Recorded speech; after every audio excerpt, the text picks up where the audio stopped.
واحد شغال في مزرعة غاب يوم، فصاحب المزرعة قال يمكن عايز زيادة في مرتبه فزوده ضعف مرتبه.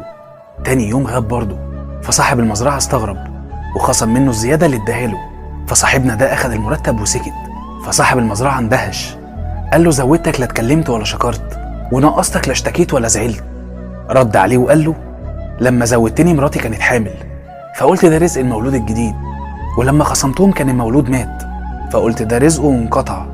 سيدنا علي دخل المسجد يصلي، فواحد مسك الفرس بتاعه لحد لما يصلي، فسيدنا علي قال في باله يديله 4 دراهم، فالراجل طمع في سرج الفرس وسرق وهرب.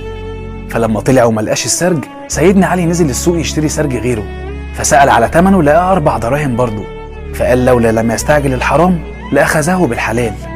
لن تموت نفس قبل أن تستوفي رزقها. رزقك هيجيلك لحد عندك، سواء مال أو شغل أو جواز، بس ما تستعجلش تاخده بالحرام، هيضيع على مرض أو تقل بركته، تلاقي دخلك كبير بس طلباتك أكتر. ما تستعجليش على عريس إنك تدخلي في علاقة أو تلبسي ضيق أو تتسهوكي، اللي هيرضى بيكي كده هيبقى مش تمام وهيشربك المر. ما تستعجليش على الخلفة، ممكن يجيلك عاق. اسعى، ممكن تترك 99 باب وما يتفتحش، وفي الباب رقم 100 هتلاقي رزقك كله، وساعتها هتستغرب ده كله جالك منين وازاي. وقتها بس تعرف ان ده كان رزقك ومتحوش لك.